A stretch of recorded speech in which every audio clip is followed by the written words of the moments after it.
Hello students. तो आज हम लोग बात करने वाले हैं कि हमें एग्जाम में क्या स्ट्रैटेजी फॉलो करनी चाहिए जिससे कि हम लोग अच्छे मार्क्स अचीव कर पाए। फाइन। अब मैं आपको ये टॉपिक जो डिस्कस कर रही हूँ वो किस बेसिस पे डिस्कस कर रही हूँ। See, I have been into teaching profession like since 2011, okay, and उससे पहले भी when I was in BSc I have started taking coaching classes. So during my teaching career मैंने एक चीज ऑब्जर्व किया, लाइक फॉर एग्जाम्पल मैं class में 30 students को पढ़ाती हूँ। फाइन। सो 30 स्टूडेंट्स में से सिर्फ 5 या 6 ऐसे होते हैं जो 95 प्लस लेके आते हैं। फाइन। एंड टीचर वही सारे टॉपिक डिलीवर कर रहा है, बट ऐसा क्यों होता है? What is the reason behind this? Okay, so इस ऑब्जर्वेशन के बाद what I have realised is there is a difference in strategy. जो टॉपर बच्चे हैं या जिनके बहुत अच्छे मार्क्स आ रहे हैं उनकी स्ट्रैटेजी और बाकी बच्चों की स्ट्रैटेजी में थोड़ा सा, या आप कह सकते हो बहुत ज्यादा डिफरेंस होता है। फाइन। सो सबसे पहला चीज, I have made few points for you guys. मैंने आप लोगों के लिए कुछ पॉइंट्स प्रिपेयर किए हैं। तो फर्स्ट पॉइंट इज, देखो बेटा, सबसे इंपॉर्टेंट है self motivation. You can motivate yourself, okay, you are the one to motivate yourself. जितना अच्छा आप आपको खुद से मोटिवेट कर सकते हैं उतना अच्छा कोई नहीं कर सकता। So first it should be from with in, like आपको खुद से होना चाहिए कि मुझे एग्जाम में अच्छे मार्क्स अचीव करने हैं, मुझे मेहनत करनी है, I have to do hard work, I have to get success. Okay, तो पहला चीज है आपको खुद को मोटिवेट करना है। And now exams are very near to like approaching, so आपको बहुत मेहनत करनी है, हार्ड वर्क करना है। पहला चीज खुद को ही मोटिवेट करना है। Now coming to the second point is that is hard work and smart work. So yes, I would say hard work और smart work में क्या होता है, डिफरेंस होता है। एक होता है कि आप टॉपिक को लेके कर रहे हो, उसी टॉपिक को बार बार रिपीट कर रहे हो एंड आपको ये सब पता ही नहीं है कि कौन सा टॉपिक का वेटेज कितना है। फॉर एग्जाम्पल मैंने यहाँ पे क्लास 10 के कुछ चैप्टर्स लिखे हैं according to their marks. So आपके पास है number system that is for 6 marks, algebra 20 marks, coordinate geometry 6 marks and all the topics are given according to their marks. इतने मार्क्स का ये टॉपिक आएगा। तो अब आपको स्ट्रेटेजी प्लान करनी है कि जो मैक्सिमम मार्क्स आपका चैप्टर कवर कर रहा है आपको उस पर ज्यादा फोकस करना है। फाइन। आपको मैक्सिमम फोकस इस पे करना है and you have to prepare all the topics. What I would say, बेटा एनसीईआरटी तो आपको पढ़नी ही पड़ेगी, क्योंकि आगे भी अगर आपको कॉम्पिटिटिव एग्जाम्स देने हैं तो जब भी हम बेस की बात करते हैं तो वो आपको एनसीईआरटी करना ही पड़ेगा। So now coming to NCERT and optional exercises.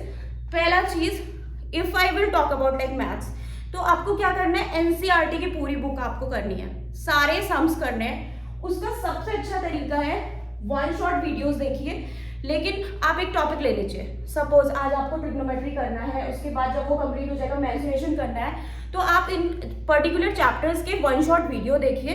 But very important, आपको सिर्फ वीडियोज स्क्रॉल करके नहीं देखना है, you have to take your notebook, make notes also. Okay, maths में बेटा आप जितना प्रैक्टिस करोगे उतना ही आपके लिए अच्छा होगा and you will be able to attempt good marks in exam. So सबसे इंपॉर्टेंट चीज है आपको नोटबुक में नोट करना है, नोट्स बनाने हैं, 1 बाय 1 सारे क्वेश्चंस आपको सॉल्व करने हैं। वेरी इंपॉर्टेंट थिंग, ठीक है, सिर्फ वीडियोस को स्क्रॉल करके नहीं होने वाला। इफ यू विल थिंक कि हम ये पूरा हमने वीडियोस देख लिया, ये क्वेश्चन ऐसे करना है, दूसरा ऐसे करना है, तो बेटा बहुत डिफिकल्ट हो जाएगा। ओके, आपको नोट्स बनाने हैं। नाउ अब इसके बाद आते हैं ऑप्शनल एक्सरसाइज। एनसीईआरटी का पूरा आपने कर लिया, उसके बाद आपने पूरे क्वेश्चन सॉल्व किए, फिर जो ऑप्शनल एक्सरसाइज है उसमें से बहुत सारे क्वेश्चंस आते हैं, उसके बाद आपको ऑप्शनल एक्सरसाइजेस करनी है। After that very very important, previous year papers. I will focus on this.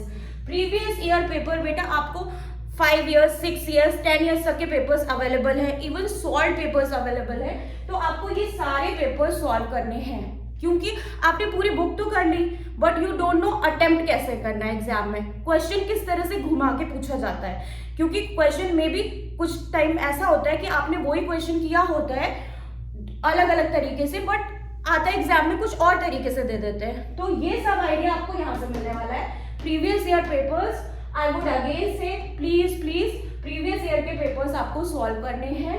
And now at last, आपने जब इतना सब कुछ कर लिया, उसके बाद आपको क्या करना है, you have to assess yourself.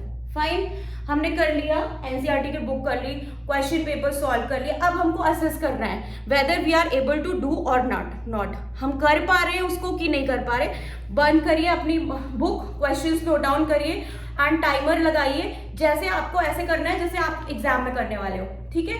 आपने टाइमर देख के सारे क्वेश्चंस करने हैं, क्योंकि मेन चीज आपका ये होता है, आता मे बी आपको पूरा चैप्टर आता है, लेकिन अगर आप एग्जाम में विद इन टाइम अटेम्प्ट नहीं कर पाओगे तो there is no use of that. Okay, so I would again say this point is also very important कि आपको खुद को असेस करना है।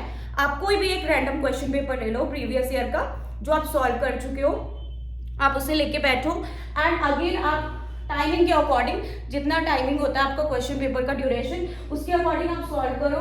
अब आपको पता चलेगा, आप असेस कर पाओगे कि मैं इतने टाइम में इतने क्वेश्चन कर पा रहा हूँ या नहीं कर पा रहा हूँ। And so this is all about examination strategy. Okay, I hope it will be very useful for you.